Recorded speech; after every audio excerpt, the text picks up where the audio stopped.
Hello, and welcome to the Simmons Says show here at Studio 605. I am Jeff Simmons, your host. I want to tell everybody a little bit about our presenting sponsor, and that is Mud Bums Family Sports Grill, 507-2867. That is 507 Bums. If you want to give them a call, they'll be open at 11 a.m. You can start getting those lunch specials. You can get the chicken tenders or the cheeseburger or a barbecue sandwich with one side and a drink for $10, or you can go and get that meat and three special, which I believe is meatloaf today, is one of the specials if you want to try that. So again, too, Mud Bums Family Sports Grill, where we love them here on the Simmons Says show. In fact, we can get some Mud Bum swag in here. I think we got everything else except for some Mud Bum stuff here at the Simmons Says studio on Studio 605. Robin Clark. How are you, Mr. Welcome Simmons? welcome to the show, my man. Thank you, How's sir. everything going? Going great. Yeah. Going great. Well, hey, I mean, you're already representing. We were going to talk That's a little right. bit about all of the stuff that you got going on, which means let's just get right into it. You just got back from Las Vegas. Las Vegas, Nevada. Yeah, it was, Viva Las Vegas. Doing Elvis. we do a lot of these the gatherings and stuff in the past have been in Washington D.C., which is great, but Vegas was fun. Vegas. Yeah. You did no complaints from you on that one. And we stayed at the Rio. Okay. And that's very fitting for Brazilian Jiu-Jitsu, right? Okay, It was a good vibe. Yeah, the Rio. That'd be nice on that. So, tell me a little bit about what was going on. I mean, you told me you sent me a message, said that y'all got to meet up with a lot of people that you look up to, a lot of the people that you kind of got into this with, which has been you've been kind of a pioneer locally. But when you go over there, you're kind of see everybody that's been a pioneer for this sport across the entire globe. Who all did you run into? So, of course, Master Pedro Sauer is the reason everybody's there to see him and to learn from him. He's probably, arguably, one of the best representatives of the gentle art today. Yeah. And of Gracie Jiu-Jitsu. Yeah. So, but there was a two-time Olympic champion, Mark Schultz, taught a session, and great to see him. Rylan Lazaris from Hawaii was there. He coaches. He's Max Holloway's jiu-jitsu coach. Oh, okay. And Wow. so that was fun to see him and talk to him a little bit. Max Holloway just had to fight against Conor McGregor. Yeah. That didn't last very long. No, unfortunately. Hopefully the class was a little bit longer than that match. It was. But I'm telling you, Rylan's one of the most brilliant minds in jiu-jitsu today, too. He's just great. And then Greg Nelson, this guy's 60 years old and still tussles with the 20-year-olds in a at their aggression and level. You know what I mean? It's crazy. But he was a coach of somebody pretty famous as well, was he not? Several, and he's got fighters today. But you said Brock Lesnar. Yeah, Brock Lesnar was one of that guy, and he's a little guy. You ever see Greg Nelson? You're like, he's teaching this guy to wrestle or to do jiu-jitsu. You know, it's crazy. Yeah, it sounds like you had. I mean, you had a lot of fun. It sounds like. Yeah, I learned to do an armbar from a guy that is coaches with Ronda Rousey. Okay, and they came up with this armbar sequence, and I thought, well, how cool is it that to learn an armbar is after from the armbar queen. Yeah, those are the armbar queens. Yeah. Who was Gia Carano? Was that who she? That was her last fight. Yeah. And then she won with, I believe, the armbar. Of course. Yeah. Nobody. It's fun how that works out. I think that paid $1 if you bet on it in Vegas. You had to bet 100 to win $1. $100,000, you win $1 on that one. Yeah, again too, man. It was a big trip. When you say that you're in Vegas at this conference at Rio, how many people are there? I mean, what's this gathering like? I'm sure that it's from everywhere. Yeah. Now, of course, we do these in different cities a couple times a year, and in the past, it's been just slam packed on the mat. Of course, it depends on the size of the mat and the room you're in. Mm-hmm. But this one almost felt a lot more intimate because of the kind of the star-studded cast that was there. There was probably only 60 of us maybe on the mat. So how does one get an invite to such an occasion? Do you are you in the in club? Is that where you get the professor status? Yeah. So I belong to the Pedro Sauer Association. Yeah. And Pedro Sauer gave me my blue belt. He gave me my black belt in Brazil, and has put all the stripes on my black belt since. and so that's why I get the invite to the conference. I'm just we're part of a larger organization, Yeah. and then the title is basically means I lived at least 10 years past black belt. You know, every 3 years you get a stripe up to the third one, and I don't know how long before my next one, but I've been a third degree, I guess, for 2 or 3 years now, so it's probably 2 or 3 more years. I don't know. I don't keep up with it. It's just lived experience, Yeah, pretty much, is where I'll you. know when they put it on me, I guess. Yeah, that's wild. We've talked about that a lot in the past, where we just like kind of how the idea of the evolution. You have to work your way up, but then after that, I actually asked you when you walked through the door. I was like, yeah, it's kind of interesting to me when you think about jujitsu. I started to think of like I have a math brain. I'm like math 100 years ago, math 1,000 years. I mean, I know that they've come up with theory and everything like that, but for the most part, two's always been two. Right. 2 plus two's always been four. Of course. Type deal. But you know, in jiu-jitsu, y'all are consistently always evolving. There's things that are changing all the time. Was there anything that you learned this week other than obviously the arm bar? Yeah, I think with jiu-jitsu, it's funny because you're white belt and you're acquiring more technique. Yeah. For your first technique even, and in blue belt it's the same thing. You're absorbing more different moves, and at some point, and maybe it's around the black belt level, they say you kind of start learning all over again, and I think that's because you go from trying to branch out for your knowledge, you start looking a little smaller in a smaller circle. So you're trying to really understand the principles behind the basic techniques and what's universal and just get constantly polishing up the old moves. Yeah, it's interesting because just thinking about that. So this weekend, I mean, obviously you have your place in Warren County in McMinnville. You teach this, Right. But I mean, you're out there kind of the student again. Yes, for sure. this Yeah, weekend. no, I wasn't a teacher this weekend for sure. I was just sitting there like, show me. Please let me learn a little bit more here. How did I not even, because they make it so simple. I mean, how do you deal with this? And that was a really complex problem to me. I was like, man, this is tough. And then they like, and I'm like, oh, I figured it was like, hey, just it was do a this. one-step deal. It wasn't even a three-step process. Yeah. Well, I mean, again, we should always let everybody know. Tell us a little bit about where you're at in Warren County and when your classes are. We want to make sure everybody knows that if they ever wanted to get into jiu-jitsu, they could talk to you. And Sure. So, what will be today, or do you have any classes today? I do. Yeah, we've got I teach classes Monday through Thursday right now. I have 2 kids classes, a 5 to 8 year old group, and a 9 to 12, and then I have the adults, Okay. or teens and adults. Yeah. And the first class, if anybody is interested in seeing what jiu-jitsu looks like, we have a visitor section in the back. You're welcome to sit down and be a fly on the wall and watch how a class is taught, or it's more fun to do it. So you get there a few minutes early. We put you in a gi, and you get to experience it for yourself.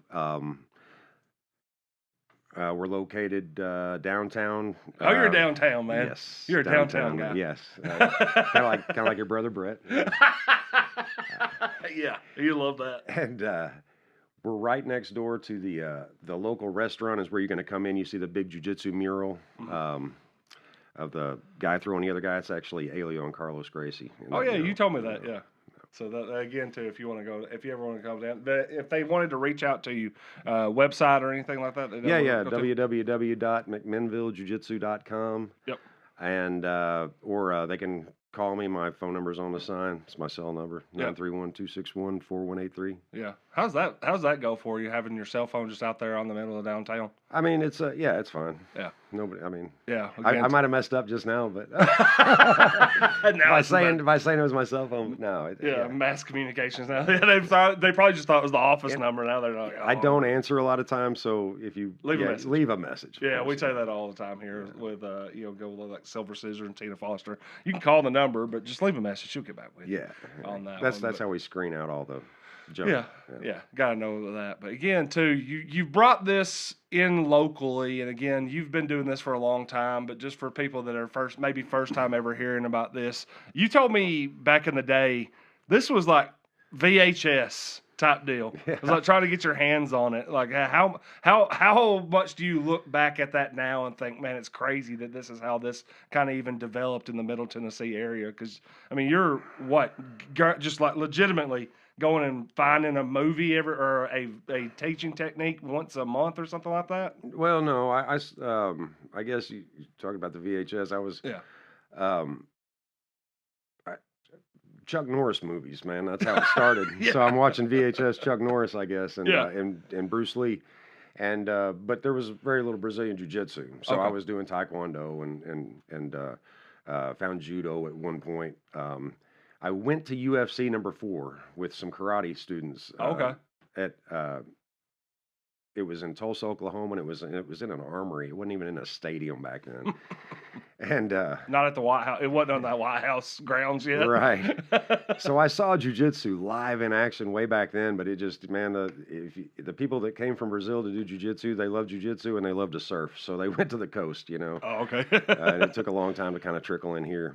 But my first real experience with jiu-jitsu was probably we were doing judo, and there was a couple guys that had gone to some seminars, and they were showing some things, and then eventually one of the guys we did judo with went to Atlanta Yep. and stayed there and learned with Eddie Camden and Jacare, I think, Okay. and of course came under Pedro Sauer at that point, and that's how I got introduced later. Yep. So I mean, as you started studying, you said UFC. I always kind of bring this back. How often does it somehow find people that you get into the judo, you get into all that, then you start watching UFC, and then everybody just decides they're a fighter all of a sudden? Were you did you already do some of that, or was there any kind of sparring, or did you watch it and then decide, hey, I might want to fight some? Or are you just kind of somebody that's like, I'm just going to be full-time training? I know you've gotten some matches over the years. Yeah. So like my first thought as a karate student when I'm watching Hoist Gracie win in the octagon and by dragging these guys to the ground was, you know, we need to have better takedown defense in our karate, you know. Yeah. And so we would practice, you know, people shooting on our leg. It was just a laboratory, you know. And that's kind of how jiu-jitsu is too, you know. When you have it's problem solving, right? So I didn't understand it until Mickey came back, you know, my judo friend with jiu-jitsu, and I walk into the class, and I think I was wearing my karate black belt maybe, and he's like, see if you can, you know, what would you do if somebody, I'd punch them, I'd kick them, you know, whatever, if they tried to tackle me or whatever. Yeah. He's like, all right, you try with this guy, and, you know, blue belt or whatever, and this guy just sweeps me off my feet, mounts me, and chokes me out, you know, and I'm like, well, you know, I just didn't want to hit him with a hard punch because this is a friendly thing, and you're not my enemy, and whatever. And it's, oh no, you better hit him because he's going to choke you out again, you know. So I'm like, okay.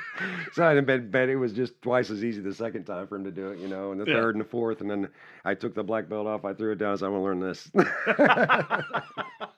Also, just trying to that would be. I would assume that would be very frustrating that you're over there like, I've worked on this all the time and then just get absolutely dominated. So I mean, how have you evolved into that? How much has it evolved into? I mean, you just said Max Holloway does this, Brock Lesnar did this. I mean, it seems like anybody that is a mixed martial arts, MMA champion, UFC, anything like that, they have to know some portions of jiu-jitsu absolutely, anymore. yeah. And you can't just stand up and brawl anymore.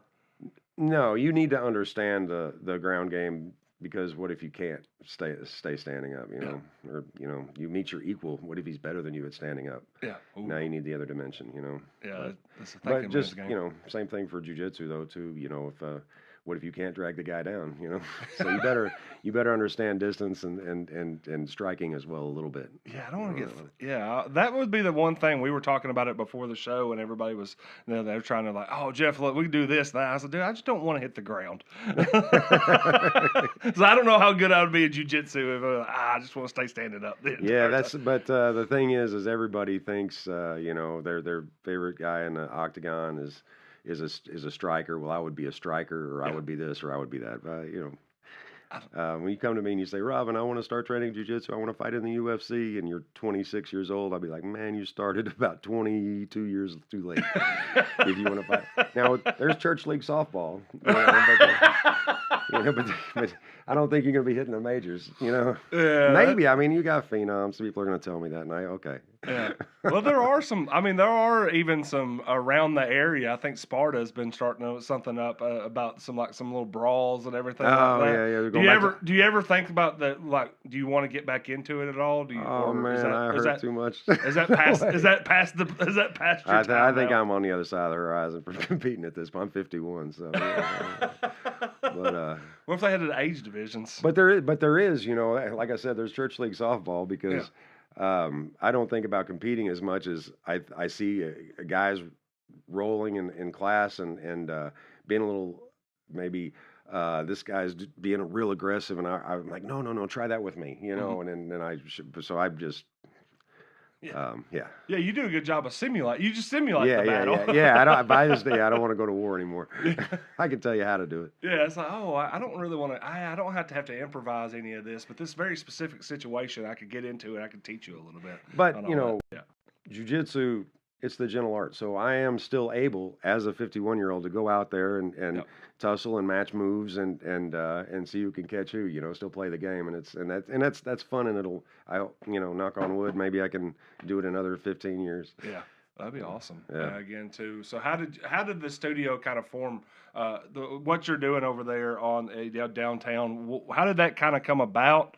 And how much has it evolved, or did it just kind of you come in, throw a mat down, and kept it going? I don't think that was probably. I mean, that might have been the first day. I'm sure there's been a little bit of an evolution. Well, when I first came to town, moved here, I was like, well, I got to stay involved with jiu-jitsu. So I kind of called around to some places, and nobody was really doing it. And I thought, well, okay, so my work schedule, I can teach a couple days. It's not consistent or whatever. So kind of started at the Civic Center. I was in that old racquetball room. It was real tiny, but they let me throw mats in there and leave them in there and decorate however I wanted to and all that. So I thought that was really, really great of them. And once I had people built up, at the time the Civic Center was some funding things, so they were shutting down early on certain days, and so I was like, this isn't going to work. I'm only doing it a couple days a week, and we're canceling one of those, Yeah.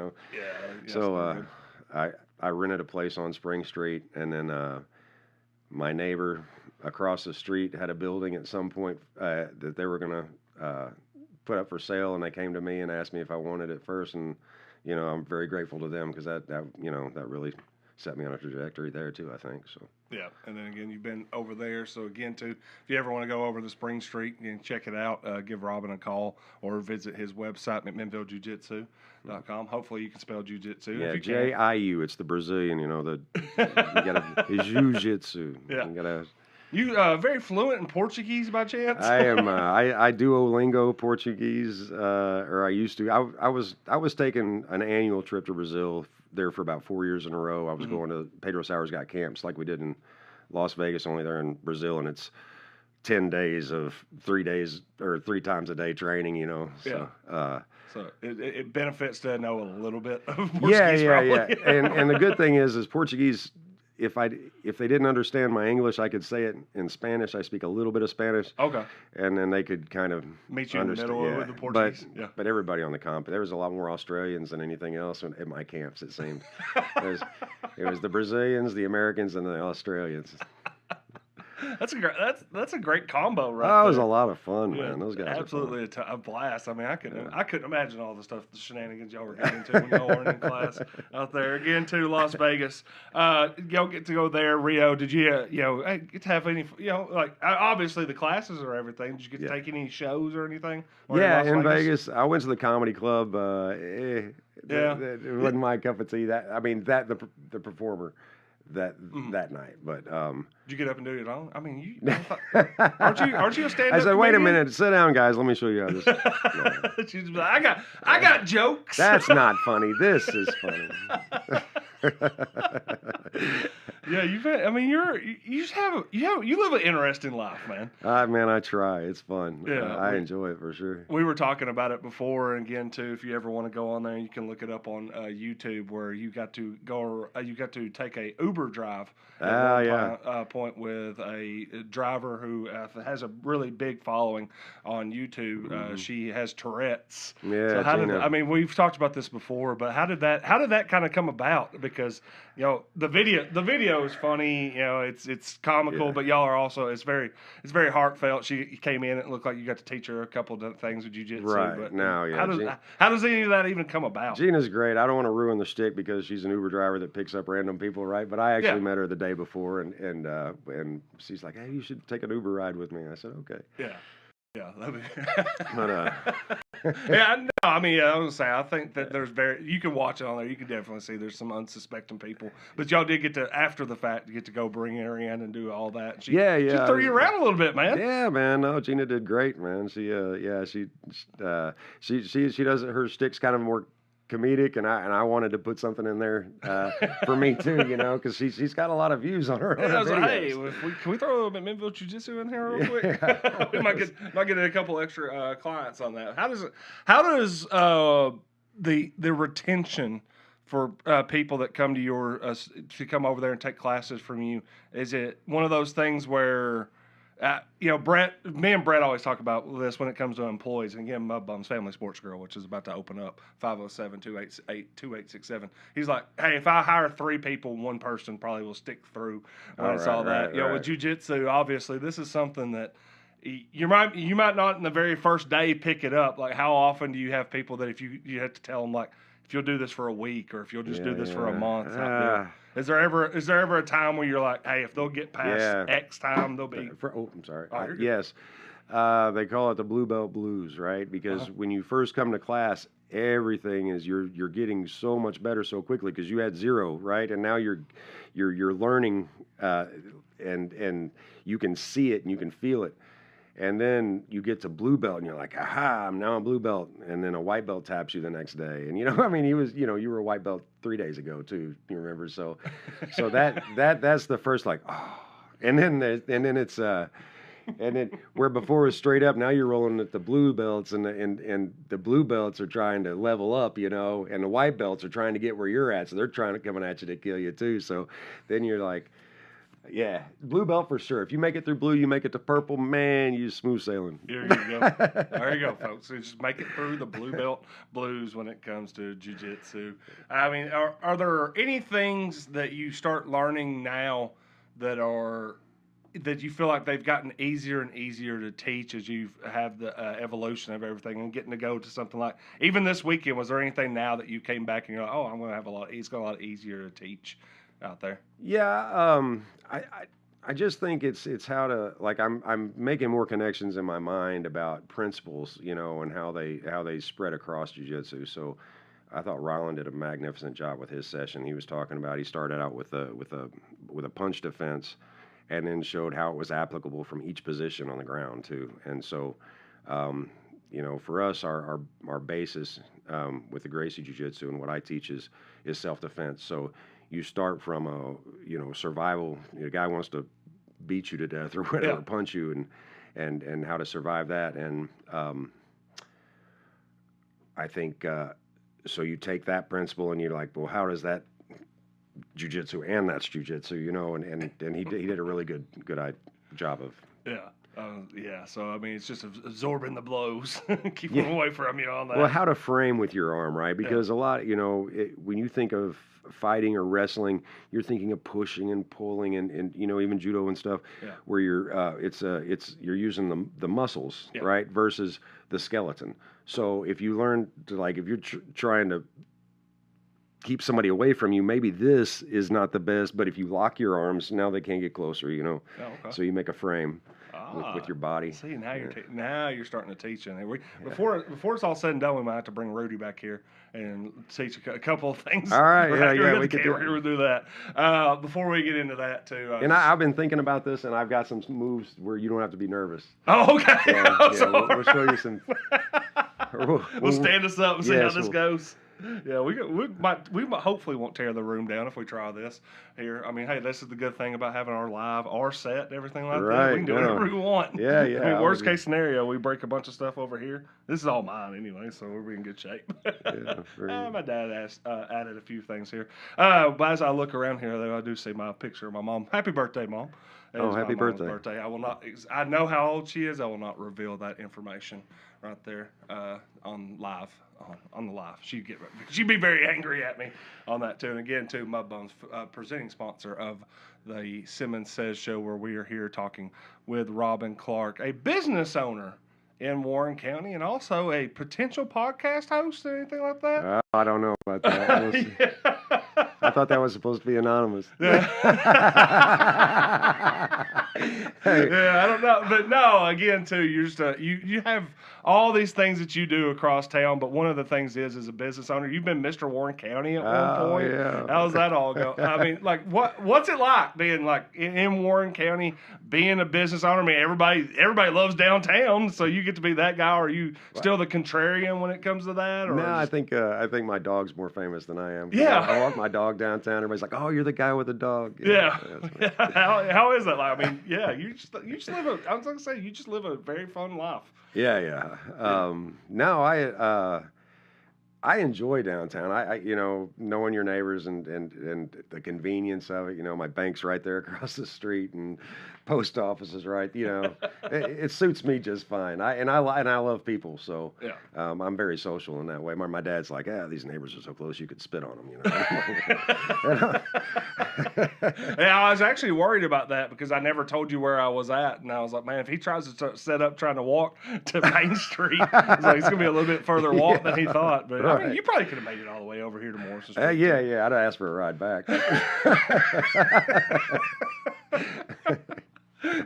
We probably would have gave you that. But no, it is in general just I don't know if I ever even know this. I mean, did you grow up here? Did you grow up around here? No, I grew up in well, for the most part. My dad was kind of a traveling salesman when I was real young. Born in Arkansas, lived in Missouri, went to Louisiana for a little while, and then by the third grade I was back in Poplar Bluff, Missouri, and that's where I went to high school. Okay, and then when did you kind of migrate to? I went to Tennessee Tech after. Oh, okay. Yeah. What'd you do at Tech? I was a sociology major for a semester. How'd that go? There were a couple semesters. Did you learn anything about sociology? We were talking learned about to party, man. That's social. You know what? My job's very social, so I think maybe it did. Yeah, I was gonna say, I think you figured it out on that. And then again, yeah. too, I mean, after Tech, I mean, you've probably had what kind of jobs have you been in, or have you just been jiu-jitsu your entire life? No, I actually worked for Bridgestone for like 13 years. Oh yeah. Yeah, and that's kind of how I made the move from Cookeville to McMinnville. Yeah. Everybody. I mean, I think everybody has a little stint at Bridgestone at some point. Right? Yeah. If you didn't work there, you probably like peripherally worked there, like with Brett and everything. He's got the business that works peripherally with Bridgestone, or you've probably applied there at some point or another. I know I've sit there. I've had multiple times where I was like, yeah, I think it's just time. Yeah. I guess we just have to go to the Bridgestone. That was my longest probably running employment. Yeah. Was Bridgestone until now. Now I've been a jiu-jitsu instructor for 16 years. Oh, okay. So that's you liked it, man. Yeah. Yeah. Is there any other like part-time? Would you ever get into the traveling salesman game? Traveling salesman. Like you said your dad did it a little bit. No. Did you ever do anything like I went to when I was in college at one point? There was a summer where I almost went and sold books door to door in Texas. And then right before I was supposed to leave, like we met and did a conference in Nashville, and we were going to leave from Nashville. Right. I got there. I was like, I don't want to do this. This is the craziest thing ever. I mean, again, this is a hope more than anything. Of course, you do what you got to do if you need to do it, but. I'm very grateful and that I've been able to do what I love for the last 16 years, and I would hate to think about doing anything else. Yeah. But I'm a jiu-jitsu instructor. I'm still a salesman, right? There's still a sales process in what I do, and so there's other aspects to running the gym. So I feel like I can definitely improve in other areas other than the jiu-jitsu and. Yeah. Yeah. You're probably like, are you like me when I started the Sports Authority, and even now with this, of course we've changed the pricing structure for the community through the Warren County Way a little bit. But are you like me that because you love doing this so much that almost you feel bad when you have to ask people for money to do it sometimes? Other Yeah. than the fact that you're like, well, I I'd like to be able to I live. think everybody kind of goes through that Yeah. in the beginning when you're starting a business, but I think once you kind of understand that businesses processes and I mean, if you want to feel guilty about making money, you can, but I certainly don't. I mean, at some point, well, I think the good thing is at some point you realize it's worth it. Yeah. Like I think that Well, was always the process. the that I market got. dictates the price, right? So Yeah. you can't blame yourself for what the market's saying. Yeah. I'd say that's one thing that my competitor helped me out with when I first started my school was what do you charge for something like this? I mean, I guess I knew because I paid my instructor and cook or whatever, but Yeah. in this area and things like that, yeah. Yeah. We've reset the market for information in Warren County now. It's free. Yeah, wow, yeah. See, you might want to rethink that. Either that or I don't know. Or we're going to bring everybody else to our price Right. now, so that'd be tough for them. On that, yeah, when selling Sundays, we're doing it for free. I said, that's certainly a number. Oh, mercy, man. Well, again, too, just the evolution of being a business owner in Warren County, and then, like you said, being Mr. Warren County. Did that come with any title, anything extra, or anything like that? It was good advertisement, man. I got a nice write-up. A little bit of criticism before, but a lot of congratulations after, maybe. Oh, I think anybody that was in the know, it wasn't something for me to be congratulated over. It was not. I thought so. I thought it was brilliant. Like you said, I thought it was a brilliant business move. It was a play. It was a play, and you ever think you'll be you think you'll be Mr. Warren County again? No, absolutely not. Yeah, No, man, you never know. I do have some guilt over that because I know there are people in the community that earned that title, and I kind of just stole it that year. I was young, I was brash, and again, I was trying to make a name, and I did. Hey, look, man, I was in management at that time. I thought it was a masterstroke. I even remember saying, I was like, he's gonna be Mr. Warren County, folks. It's like he figured out the loophole. He has exploited it. It's a great move, a brilliant strategy here. They were like, well, what do we do? I was like, he's Mr. Warren County. Well, there's nothing more to do. But hey, you'll go into the history books. I've got the plaque on my desk still. You got the plaque. You still got the plaque, and there's going to be people. That's what you should have. You could every time they do the time capsules that they ask people for Warren County. Like, oh yeah, somebody come in and donate something for like people Put from that in there. That you would should be just funny. go. You should just bought like a stack of those of your Mr. Warren counties and just put them in every single one of them. People will be looking back 100 years from now. Robin Clark. Wow. Every time we open one of these, this Robin Clark guy. He must have been the biggest thing in Warren County ever. That would be oh man, hysterical. That'd be the gift. That I won't be around to enjoy it though.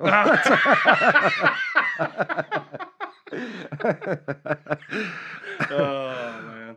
Again, too, just the trip to Las Vegas. Did you get to go up to the Space Needle this time? No, I didn't. You know what? I'm kind of disappointed in myself because apparently they had a rooftop view up on the Rio, and I've stayed in a hotel a couple times now, and I've never gone up past my own floor. Yeah, I was gonna say we got to go to Vegas one time together, but we did not do the Space Needle, and then the next time where I didn't get to go, y'all went up. That's when we went to the top of the Which Rio. honestly, I think would be okay with me. I don't like heights, so I don't think I would have liked to be up there and be like see this view, and like I would feel like anytime if there was any kind of bump at all, I'm out of here.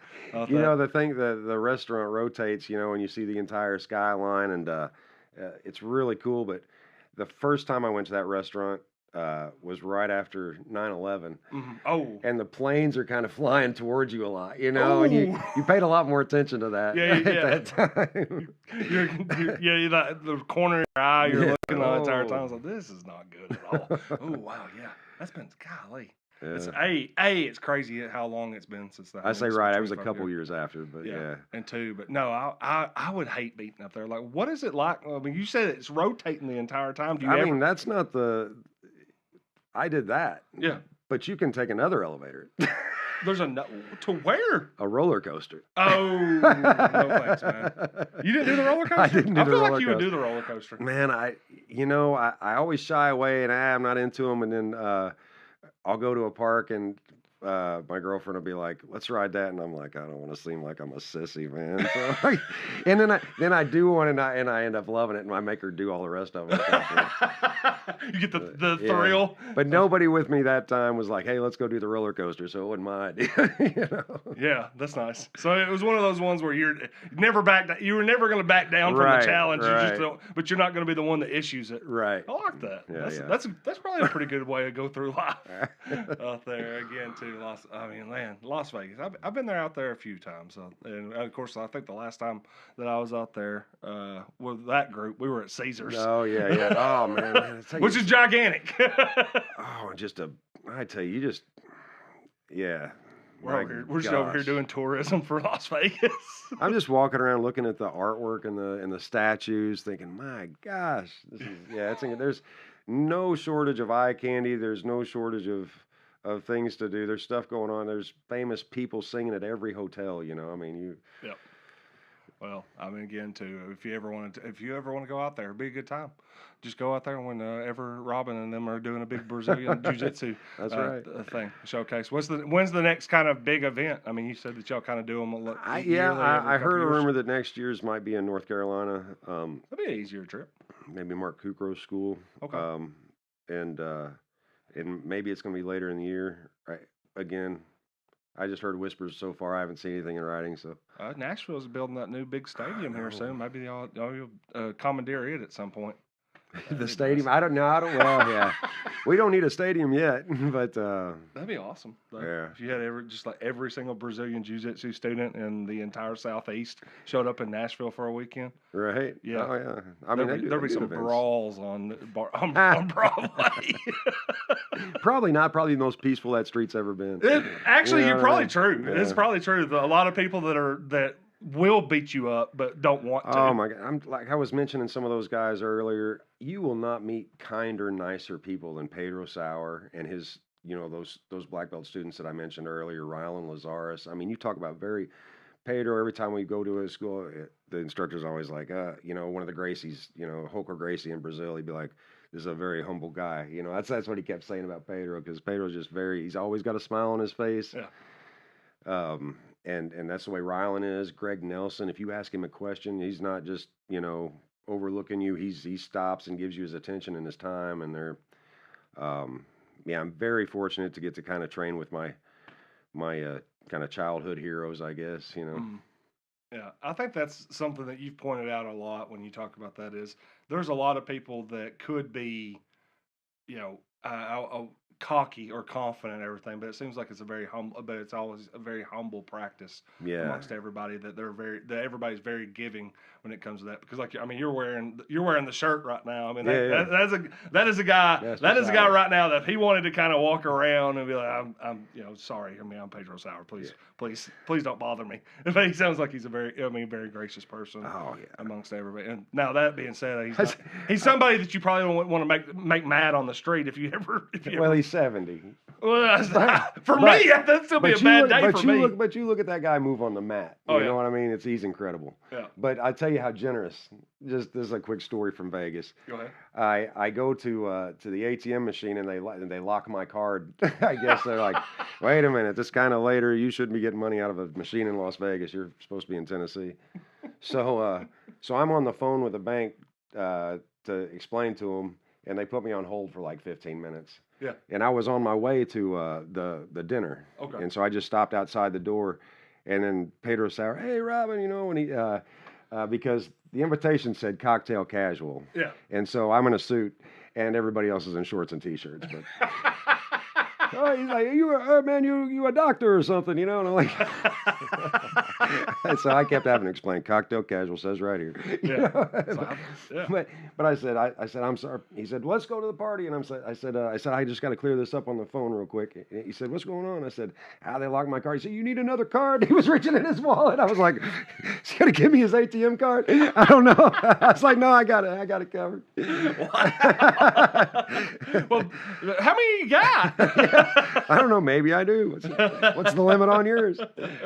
Oh man, that is crazy. That is absolutely crazy on that one. Again, too, seems like a great guy. Seems like everything. Connor has messaged me and said that he was going to send Rudy in to see if she wanted to try some. So, that'd be great. Yeah, Rudy. If Rudy wants to come back here, we'll try a little bit over here. Get you some vitamin in out there. So again, too, just like very quick, very easy things that you were able to teach people. No, I got you. Oh, okay. Yeah. Perfect. Oh, here she comes. Rudy. Right. So what are we doing here? All right. So I'll let you explain what we're going to try here, Rudy. All right. The first move I'm going to show you, because we were talking about using the skeleton.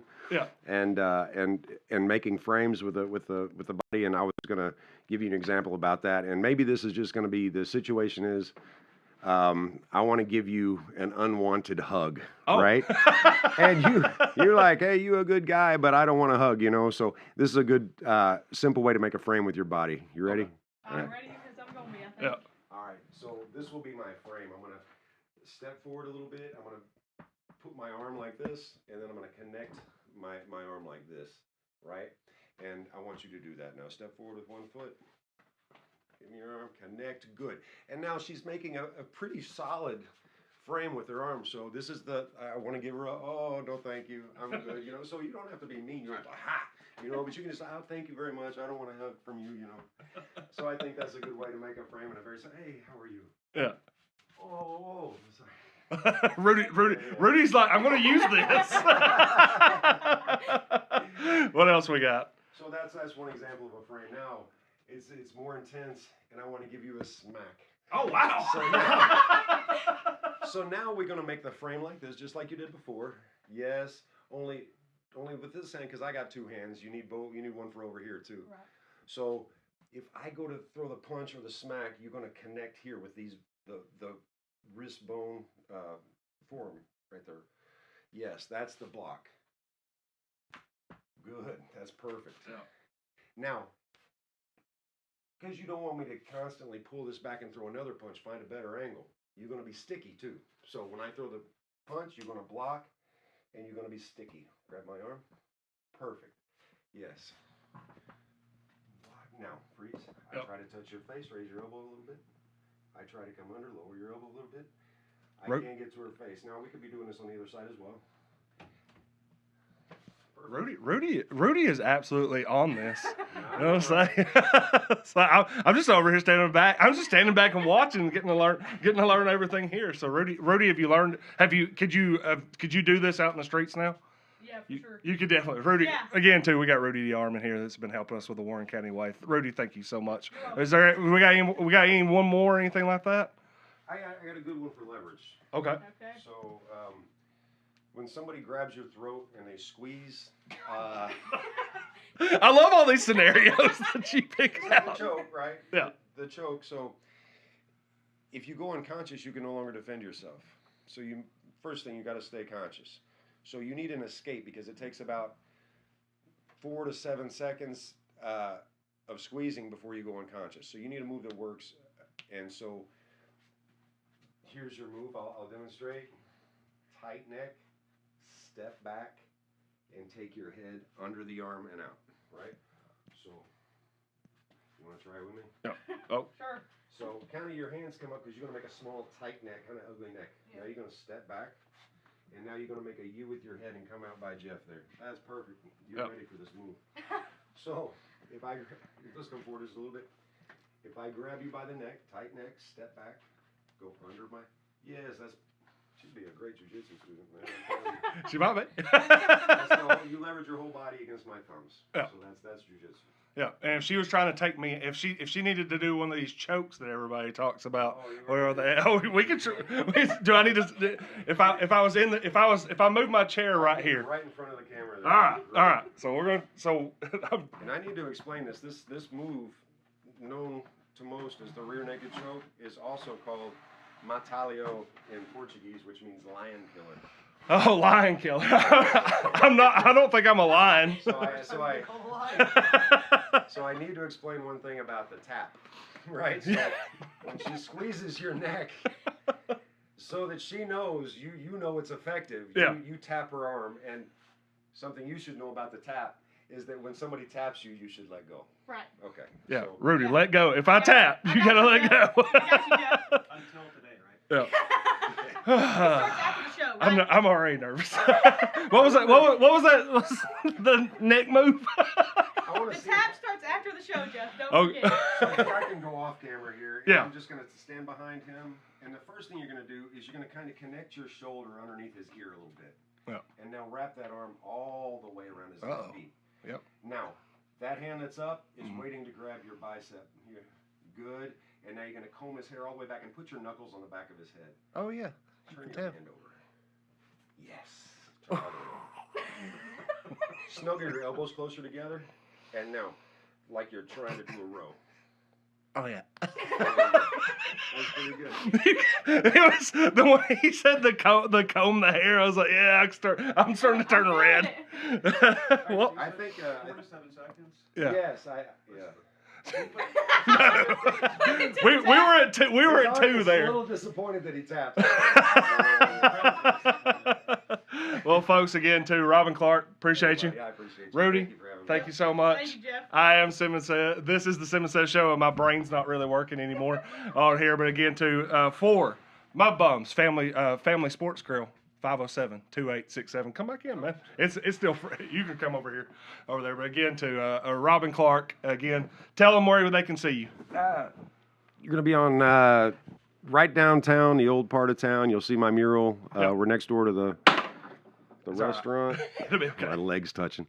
We're next door to the restaurant, and we're on Spring Street is the front door, but you'll come in through that little side entrance. Well, Robin, appreciate you again too. This is the Simmons Says show. We'll be back tomorrow at 10:30 a.m. Get a look. Well, I don't know if we'll be trying to choke me out or anything like that, but if so, we'll have to learn a defense on that. But again, too, Simmons Says show 10:30 a.m. every Monday, Tuesday, Thursday, and Friday. Brought to you by My Bums Family Sports Grill. We'll be back tomorrow.